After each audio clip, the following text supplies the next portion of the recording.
বাংলাদেশ যেদিন স্বাধীনতা অর্জন করেছে ওই দিন থেকে 1 বছর পর্যন্ত একটা সংবিধান তৈরি করেছে ডক্টর কামালের নেতৃত্বে।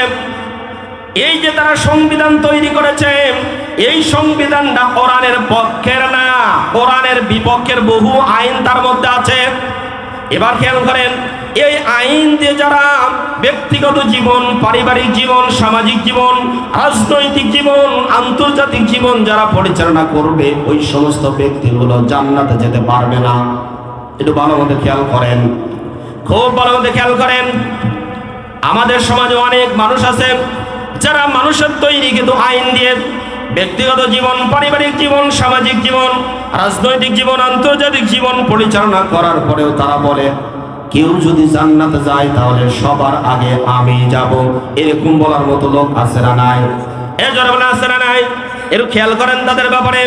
কোরআন আমাদেরকে জানিয়ে দিচ্ছেন, উল হাল নুনাব্বিউকুম বিল আখসারিনা আ'মালা আল্লাযীনা দাল্লা সা'য়ুহুম ফিল হায়াতিদ দুনিয়া ওয়া হুম ইয়াহসাবুনা আন্নাহুম ইউহসিনুনা সুনআ।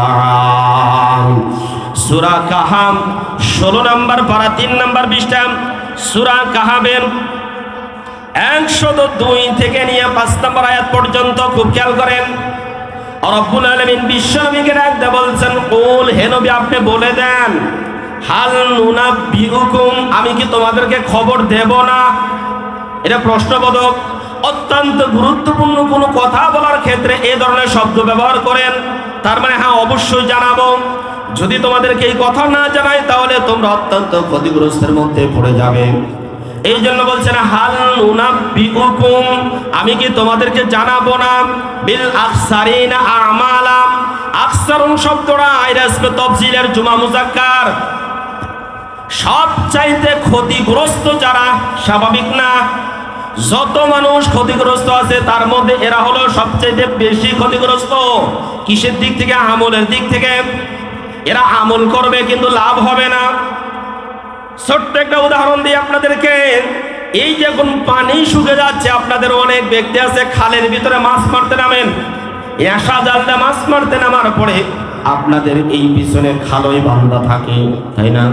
একজন ব্যক্তি অনেকক্ষণ পর পর 2-1টা করে মাছ পায়, কিন্তু আর একজন প্রতি জালে অনেক মাছ পায়। বারবার করে খালের মধ্যে রাখার পরে দুপুরবেলায় যখন উঠলো, অনেকগুলো মাছ প্রত্যেকবার খাওয়াতে যার উঠলো, সে উঠা দেখে না তার খালের মধ্যে একটা মাছও নাই। পক্ষান্তরে যে অল্প অল্প করে মাছ পাইতো তার খালের মধ্যে কিছুটা মাছ আছে। অন্বেষণ করে খোঁজ নিয়ে দেখলো ব্যাপারটা কি, কে চুরি করলো? না, চুরি করে নাই। দেখে খালয়ের তলা নাই। কি নাই? খালয়ের তলা নাই। এবার বলেন তো, খালয়ের যদি তলা না থাকে তাহলে এবার বলেন ওর ভিতর কি মাছ থাকবে? ও মারবে অনেক, কিন্তু একটা মাছও থাকবে না। রব্বুল আলামিন এটাই বলছেন, ওরা আমল করবে অনেক কিন্তু ওদের আমল একটাও থাকবে না, সব নষ্ট হয়ে যাবে। কারা এরা? আল্লাযীনা দাল্লা সা'য়ুহুম ফিল হায়াতিদ দুনিয়া। রব্বুল আলামিন তিনি ডাকতে বলছেন, দুনিয়াতে যারা সবচেয়ে ক্ষতিগ্রস্ত হবে তারা হলো যাদের আমল, চেষ্টা, প্রচেষ্টা সব দল্লা, মানে একা একাই নষ্ট হয়ে যাবে। খালয়ের তলা যদি খুলে যায়, মাছ ছেড়ে দেওয়া লাগে না, ও এমনি চলে যায়। দল্লা শব্দটা এটা লাজেম।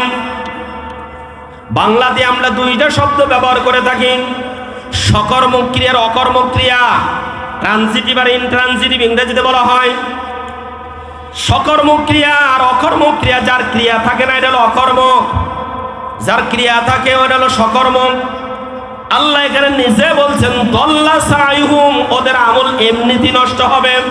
ওরা মনে করবে আমরা তো এত আমল করছি, নামাজ পড়ি, রোজা করি, হজ করি, যাকাত দিই, গরিব মানুষদেরকে টাকা পয়সা দান করি, এরপরে মসজিদ মাদ্রাসায় কম দান করি না, বহু টাকা পয়সা দিয়েছি, এতিমখানায়ও টাকা দিই।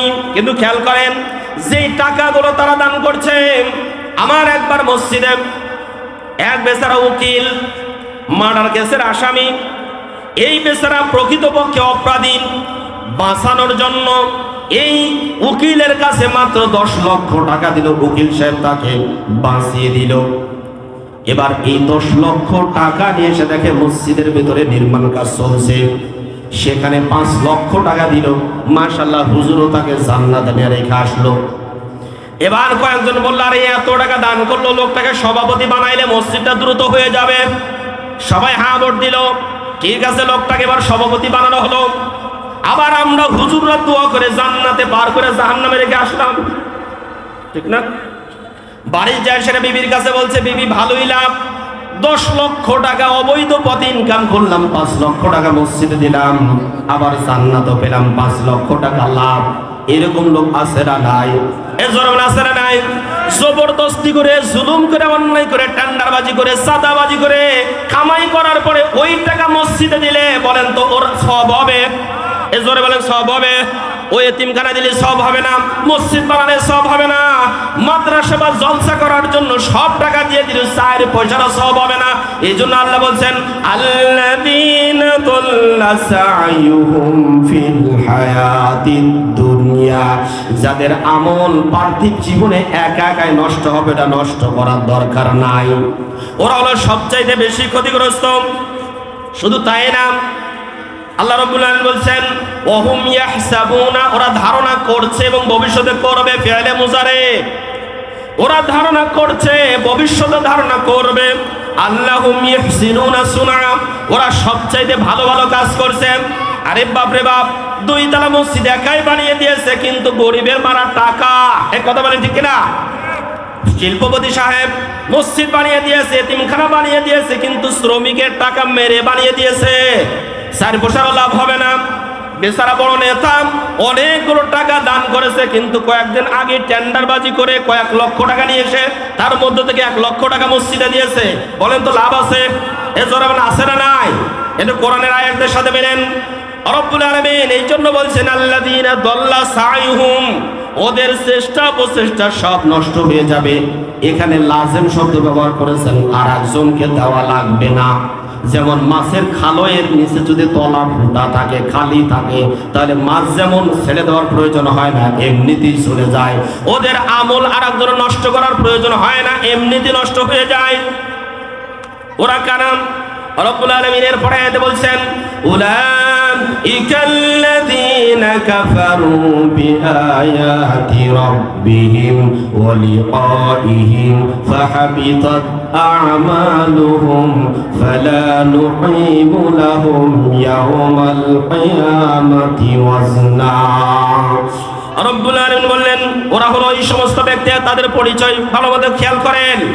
আমরা যেন ওই কাতারের মধ্যে না পড়ি, এই জন্য আমাদেরকে এখান থেকে বুঝতে হবে। উলাইকা, ওরা হলো এই সমস্ত ব্যক্তি, আল্লাযীনা কাফারু, যারা অস্বীকার করে, যারা মানে না। কি মানে না? বিআয়াতি রাব্বিহিম, তাদের রবের আয়াতের বিধানগুলো তারা মানে না। তাদের রবের আয়াতের বিধান, আইন কারণ যা আছে এরা মানে না। এবার খেয়াল করেন তো, ওই যে জজ সাহেবের কাছে আমি আপনাকে গিয়েছিলাম, বলেছিলাম সূরা মায়েদার 38 নম্বর আয়াতে বিচার করেন। ওই যে জজ সাহেব 38 নম্বর আয়াতে বিচার করে নাই, বরং ডক্টর কামালদের তৈরিকৃত আইন দিয়ে বিচার ফয়সালা করেছে। কথা বলেন ঠিক কিনা? এই যারা কোরআনের আইনের বিপরীতে আইন তৈরি করে যারা বিচার ফয়সালা করবে, জীবন পরিচালনা করবে, আপনারা খেয়াল করেন সূরা কাহাফের 105 নম্বর আয়াতের মধ্যে রব্বুল আলামিন জানিয়ে দিলেন, ওরা নামাজ পড়তে পারে, ওরা রোজা করতে পারে, যাকাত দিতে পারে, হজ করতে পারে, ওরা আরো ভালো ভালো কাজ করতে পারে। সবগুলো কাজ দুনিয়াতে আলটিমেটলি সব ধ্বংস হয়ে যাবে, কিচ্ছু থাকবে না। উলাইকাল্লাযীনা কাফারু বিআয়াতি রাব্বিহিম, ওরা তাদের রবের আয়াত অস্বীকার করছে, তাদের রবের আয়াতের বিধিবিধানগুলো তারা অস্বীকার করছে, মানে না। ওয়া লিকাইহি, আল্লাহর সাক্ষাৎটাকেও তারা অস্বীকার করেছে। ভালো মতো খেয়াল করেন। এরপরে আল্লাহ রাব্বুল আলামিন বলছেন, ফাহাবিতাত আ'মালুহুম, ওদের যত আমল আছে সব আমল নষ্ট হয়ে যাবে। আপনারা এটা জানেন, ফিকার পরিভাষায় আমল তো তখন নষ্ট হয় যখন ঈমান নষ্ট হয়ে যায়। ঈমান যদি নষ্ট হয়ে যায় কিচ্ছু থাকে না।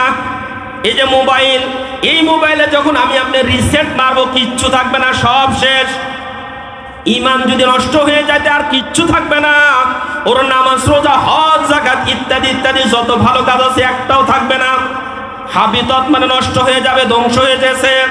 আমালুহুম আমলের বহু বচন, ওদের যত আমল আছে সব নষ্ট হয়ে যাবে, একটাও থাকবে না।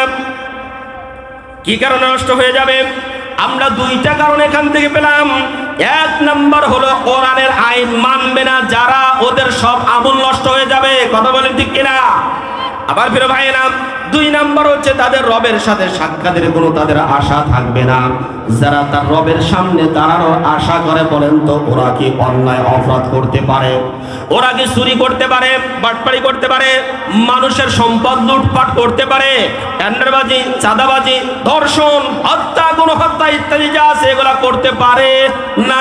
দেশের মানুষের কামানো টাকা বিদেশে পাচার করতে পারে না। আমার প্রিয় বাবাজিরা, আমরা এই 54 বছরে দেখেছি এই বাংলার জমিটা কোরআনের আইন দ্বারা শাসিত হয় নাই, বরং মানুষের আইন দ্বারা শাসিত হয়েছে। এবার বলেন তো, মানুষের আইন দ্বারা শাসিত যদি হয়, মানুষের আইনটা যদি পরিচালিত হয়, তাহলে আমাদের অবস্থাটা কেমন হবে? সূরা কাহাফের 105 নম্বর আয়াতটা একটু পাবে। রব্বুল আলামিন এরপরে বলেছেন, ফালা নুকিমু লাহুম ইয়াউমাল কিয়ামাতি ওয়াজনা। কিয়ামতের ময়দানে রব্বুল আলামিন তুলাদণ্ড দাঁড়িপাল্লা কায়েম করবেন। ওয়ানাদউল মাওয়াজিনাল কিসতা লিয়াউমিল কিয়ামাতি ফালা তুযলামু নাফসুন শাইআ। রব্বুল আলামিন সূরা আম্বিয়া 17 নম্বর পারার 5 নম্বর পৃষ্ঠার 2 নম্বর লাইনের 47 নম্বর আয়াতের মধ্যে তিনি জানিয়ে দিচ্ছেন, ওয়ানাদউল মাওয়াজিনাল কিসতা লিয়াউমিল কিয়ামা। কিয়ামতের ময়দানে আমি তুলাদণ্ড ইনসাফপূর্ণ দাঁড়িপাল্লা কায়েম করব মানুষের আমল ওজন করার জন্য। ফালা তুযলামু নাফসুন শাইআ, একজন ব্যক্তির উপরে জুলুম করা হবে না। যে যেমন আমল করেছে রব্বুল আলামিন তার তদ অনুযায়ী তাকে জাযা দিবেন, প্রতিদান দিবেন। তদ অনুযায়ী সে যেখানে যাওয়ার সেখানে রব্বুল আলামিন পাঠিয়ে দিবেন। আমার প্রিয় বাবাজিরা, সেদিন মানুষের আমল ওজন করা হবে। হাদিসের মধ্যে এসেছে, আমল বাম দিকের পাল্লাটা ভারী হয়ে গেছে, ডান দিকের পাল্লাটা একটুখানি উঁচুতে রয়েছে, তার মানে আমলের পাল্লা একটু কম। আল্লাহ রাব্বুল আলামিন খোঁজ করে দেখবেন এই লোকটার জীবনে কোনো শিরিক আছে কিনা, খুঁজে খুঁজে দেখবেন না, শিরিক নাই। আল্লাহ রাব্বুল আলামিন কোরআনুল কারীমের মধ্যে তিনি জানিয়ে দিয়েছেন, ওয়া মান ইউশরিক বিল্লাহি ফাকাদ হারামাল্লাহু আলাইহিল জান্নাতা ওয়া মাওয়াহুন নার। যেই ব্যক্তি শিরিক করবে আল্লাহ তার জন্য জান্নাত হারাম করে দিবেন। শিরিক যারা করবে তাদের জন্য ফ্যান চলে না, মশা দেখা দিয়ে হচ্ছে, চলে না, এটা মশা গেলে তোমার শেষ হয়ে যাবে। ভালো মতো খেয়াল করেন, রব্বুল আলামিন নিজে বললেন যারা শিরিক করবে, রব্বুল আলামিন এই শিরিক অবস্থায় যদি কোনো ব্যক্তি মারা যায় তাহলে জাহান্নামে যাবে। আচ্ছা বলেন তো, বাংলাদেশের শিরিক করা লোকের অভাব, এ জোরে বলেন, শিরিক করা লোকের অভাব না বেশি? আরে বাপ রে বাপ, পদে পদে শিরিক, কত জায়গাতে যা শিরিক করে। এই শিরিক যারা করবে আল্লাহ তাদের মাফ করবেন না। ফাকাদ হারামাল্লাহু আলাইহিল জান্নাহ, আল্লাহ তাদের জন্য জান্নাত হারাম করে দিবেন। ওয়া মাওয়াহুন নার, আল্লাহ তাদের জন্য জাহান্নামী স্থান করে দিবেন। আমার প্রিয় ভাইয়েরা, খুব ভালো মতো খেয়াল করেন, এইরকম তুলাদণ্ড যখন দাঁড়িপাল্লা কায়েম করে দিবেন, আমলের পাল্লাটা যখন হালকা হয়ে যাবে, বান্দার আমল নামায় কোনো শিরিক নাই, এমত অবস্থায় রব্বুল আলামিন তার কুদরতি হাতটা ডান সাইডে দিয়ে দিবেন, যার ফলে তার আমল নামাটা অনেক ভারী হয়ে যাবে। সুবহানাল্লাহ। আল্লাহ রব্বুল আলামিন এই দুনিয়াতে 100 ভাগ রহমতের 1 ভাগ দিয়েছেন, বাকি 99 ভাগ রহমত তার কাছে রয়েছে। কিয়ামতের ময়দানে এই 99 ভাগ রহমত যে রয়েছে এটা তিনি সেখানে প্রকাশ করবেন। তবে প্রকাশ করবেন তাদের ক্ষেত্রে যাদের আমল নামায় শিরিক থাকবে না। বিশ্বনবী একদিন এক সাহাবীকে ডাকতে বললেন, ও আমার সাহাবী শোনো, আমি কি তোমাকে এমন একটা কথা বলে দিব না? সাহাবী বললেন, ইয়া রাসূলুল্লাহ অবশ্যই বলেন। সেটা হলো এই, বান্দা যদি আল্লাহর সাথে শিরিক না করে তাহলে আল্লাহ তাকে জান্নাত দিয়ে দিবেন। সুবহানাল্লাহ। শিরিক যদি কেউ না করে আল্লাহ তাকে জান্নাত দিয়ে দিবেন। আমার প্রিয় ভাইরা, সময় আমার অল্প, খেয়াল করেন যেই কথাগুলো বলার জন্য এতদূর পর্যন্ত আসলাম, তাহলে সূরা মায়েদার মধ্যে চুরির যে বিধানটা আমাদের কোর্টে নাই। 2 নম্বর খেয়াল করেন তো, সূরা নূরের 2 নম্বর আয়াত আল্লাহ রাব্বুল আলামিন জানিয়ে দিলেন, আয-যানিয়াতু ওয়াজ-যানি ফাজলিদু কুল্লা ওয়াহিদিন মিনহুমা